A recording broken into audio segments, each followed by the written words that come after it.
and welcome. Congratulations on taking this step towards becoming an author. My name is Latondra Wright, and I'm the creator of the Self-Publishing Blueprint. And I'm excited that you're here, and I hope you're excited too. You are one of the few people who will put action with words and just find a way to make it happen. I'm going to save you a little time in learning about me right now, and I want you to go straight down to the description, and I want you to click that link so you can get more information about the course. I want you to know that this course was created especially with you in mind, because I really want authors who have an amazing story to tell to be able to know exactly how to publish their books. So I've given you the blueprint. If you're committed to becoming the author that you know you're supposed to be, click the link below and let's get started. I can't wait to see you inside. We will discuss brainstorming. And I know this is not a writing course, but I do want to give you a few tips about writing and the process of writing just to possibly help along the way. All right. So that's what we'll do in the next few sections. We'll talk about a few writing tips. So in this section, again, we'll talk about brainstorming, and I'll give you some general information about it, and then we'll take a deeper dive into it. So let's get started. Get your pen and paper or whatever you use to take notes, and let's dive in. So first, I want you to think about finding a distraction-free area to think, because you have a lot to think about. So you want it to be as distraction-free as possible so you can come up with some of the best ideas. Make sure it's a calming place. It can be a park or something like that, but just try to make sure you don't go on a day where they're having an event or it's really packed.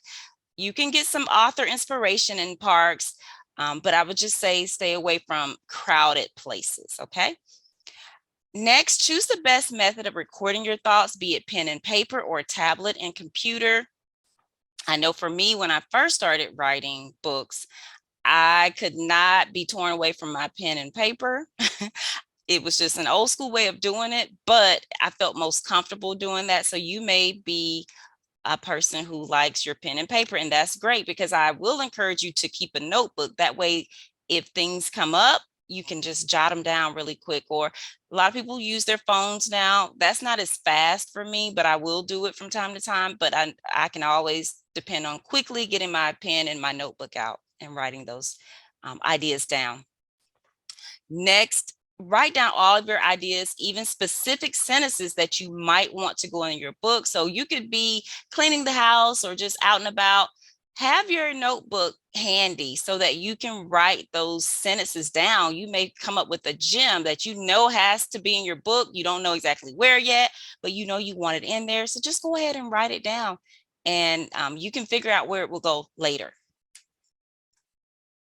Next, once you've gotten all your ideas down, think about what ideas haven't been fully thought through, or if you have different categories that you've written down, and some categories are larger than others, you might want to start balancing out those categories. Next, fill in the gaps. Start asking yourself questions. Ask yourself the five W's and the H, and that is, who is this story about? Who are the characters? What is the story about? When does this story take place? Where does it take place? Why does it take place? And the H, how does it take place? So start asking yourself those questions to kind of start filling in the gaps of places you may not have a lot of content.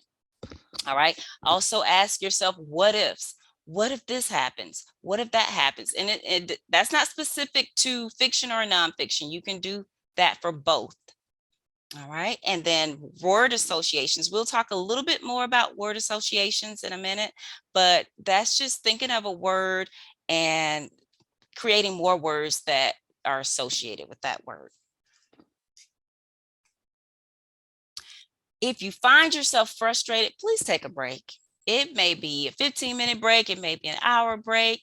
It could be a day or a week, but I would warn you about taking more than a week off, because you can kind of get cold with your ideas and your flow. So you want that momentum to keep going. So I would just, try to take a quick break and then keep it moving.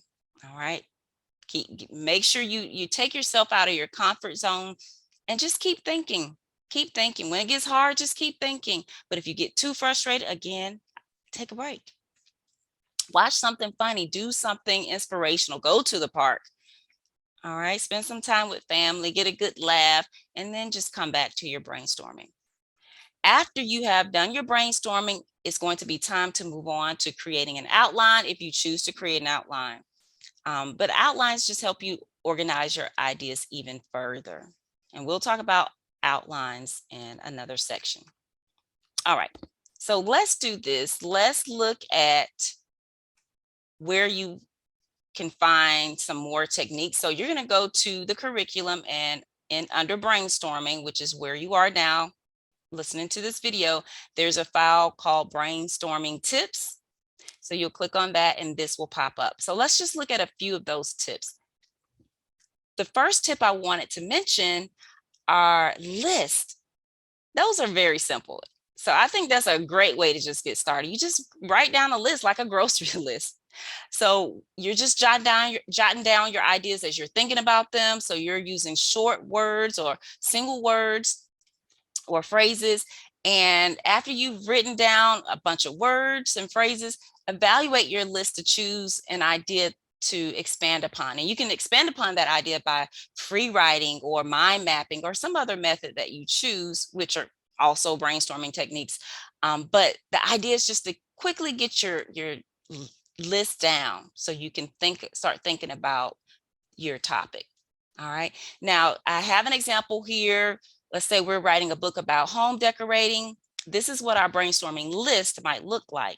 We might want to talk about kitchen design in our book, bathroom design, family room design, bedroom design, patio design, playroom design, and you may have more ideas, but that's just a sample of, different things you can think about when you're brainstorming. Okay. So just make a list. And like I said, you can flesh that list out more by doing some free writing about each of those topics or mind mapping or whatever other brainstorming technique you choose. But this list idea just gets the ideas down really, really fast. All right. The next type of brainstorming would be free writing, which you'll use a story format or whatever format that you have for your book. You'll write those thoughts down as you're thinking about them. So you can kind of liken it to a rough draft a little bit, but you're just writing your thoughts down as they come to you. And it's not a rough draft, but you're writing it more so like you would write your book. All right. And you can do this for however long you want to, but it will be good to have a time limit or even a word limit. So you might set your timer for 15 minutes or 30 minutes or an hour, or if you're doing this in a processor, it keeps up with your word count. So you can say, I'm going to write X amount of words and stop. So that's a great way to get some free writing done. And guys, you don't have to have these large chunks of time to do this. You can just say, I'm going to write for 5 minutes. That's progress. That's better than no minutes. Okay. So don't think you're doing too little if you're doing something. So just keep that in mind. All right. The next strategy is called mind mapping. And mind maps help us to organize information in a diagram format. And I'll show you an example in just a moment. But mind maps are useful to help you to kind of quickly get your ideas down, but you're doing it in a more strategic way than you are with free writing or your list method. So what you'll do is your main topic will be placed in the center of your screen or the center of your paper if you're doing it on paper, or you may choose to do it on like the big bulletin board paper, something like that. So that's a great way because you have more space. And so from the center, you'll create branches that connect various concepts to your main topic, and then you'll create more branches for your sub concepts. So this is an example of what a mind map might look like. You can have more branches, but I'm just going to show you a few. So we'll take our home decorating sample or example that we used before. So in the center, our main topic is home decorating. That's our main topic for the book we're writing. And we want to write about kitchen remodeling. Let's say we have a chapter about kitchen remodeling. So in that chapter, we'll talk about updating the flooring And there may be additional pieces to updating the flooring. You may want to talk about types of flooring. So you'll have another branch after that. And you may have some other branches after that. That's fine. You may want to talk about cabinet refreshing or even replacing the cabinets. And you'll have some possible additional topics after that that you want to talk about within cabinet refreshing. Same thing with new countertops. Okay, and then you talk about your family room updating. You can talk about adding window treatments, what that entails. If you talk about what that entails, you'll include more branches down here. Adding upscale rugs or even other flooring. You can talk about that here, and the types of flooring or types of rugs, that kind of thing would be additional branches. Paint refreshing, if you want to talk about different colors, what those colors mean and how they, would add value to your room, you can talk about that in additional branches. So you see where I'm going with this? And you do the same thing with bedroom updating and with bathroom remodeling. All right. So that is a mind map. And now what you would do is you could also do this with your setting and your characters. So you can have a section for setting, characters, just different things that you want to include in your book. You can have a branch for those things. All right. So the last tip I want to talk about as far as a technique for brainstorming are word association. So what you'll do is you'll start with one or two words that you think about when you think about your topic. And then you just from there, once you look at that particular word or those words, you'll think about more words that relate to those. And after a while, you'll have a bunch of words. So you'll look closely at those words and think about the best words or the strongest words that you could use to start writing. Here again, you may want to have a time limit or a word limit to keep you on track and just to make sure you get the task done. You'll find out that writing is all about discipline, and you need some systems in place. You need time limits, or you need some type of method to help keep you on track.